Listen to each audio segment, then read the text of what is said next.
others. So I would first of all start with a personal question.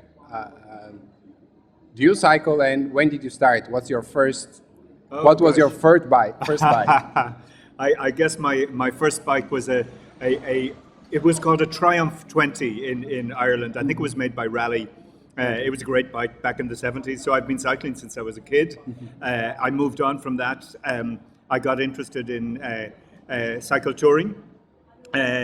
Many years ago, I cycled from one side of the United States to the other. Wow.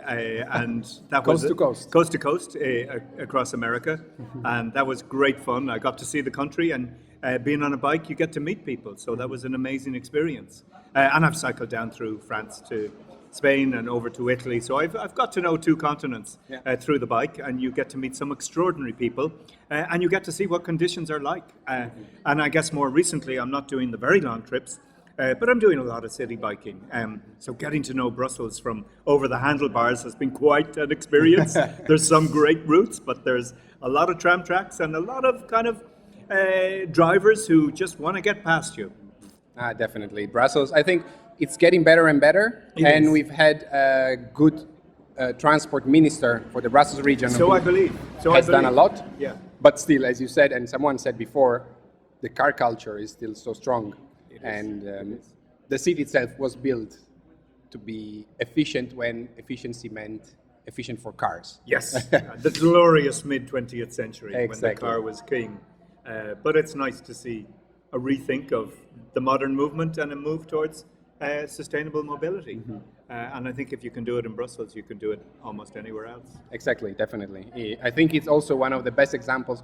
It's often difficult to compare cities and experiences with Copenhagen and Amsterdam and Utrecht because they are so far away from a lot of cities, and they have been investing a lot of money in infrastructure over 40 years now. That's right. So it's much easier, I think, to give and bring as an example cities like Brussels and Dublin in some respect that are doing it. Absolutely. But starting now from zero. And scratch. that information exchange is very important. So Dublin would be part of the EU Handshake project, which is sharing experience from Munich, obviously Amsterdam and Copenhagen, but between 8 other cities, some in Spain, some in Italy.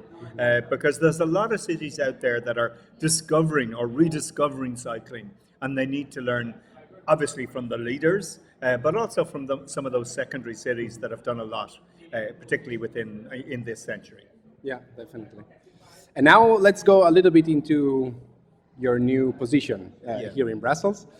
You know that a couple of years ago, we presented to the Commission our EU cycling strategy, which is a sort of roadmap of how each level of governance, starting from the Commission down to the national level and also the local, regional and local level, how can they improve cycling at their own level of governance?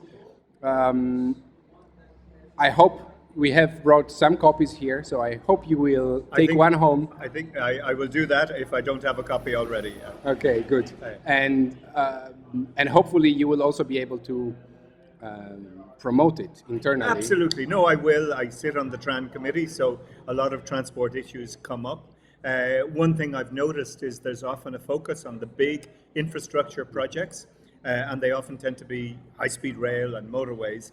But I think a lot of the small stuff will actually help us achieve sustainability. And that means investment in unlocking the pinch points for cycling and indeed walking and making our cities more livable, which means giving space to the bike and sometimes changes in local laws, national, but also a change of focus at European level. And the Green New Deal sounds great, but to make it a reality, it means putting cycling and walking first in the transport hierarchy. And von der Leyen, the new appointed president, said that she wants to present it in the first 100 days of... Yes, she did. So starting 1st November, when she will officially come in charge, it will be 100 days. That's what she promised. Well, we will be watching. We will be talking with Commission officials when we can. I think an exchange of information is very important in all of this. But Cycling ticks so many boxes in terms of human health, in terms of congestion in overcrowded cities, in terms of air quality. So what's not to like would be my takeaway, and if the Commission understands this, hopefully they can deliver. Yeah. Well, I guess that's it for now. Thank you very much for this. An absolute pleasure, and I look forward to working with the ECF over my 5-year term. I'm sure there'll be a lot of common ground that we can deliver on. Definitely. We will be in touch. Thank you.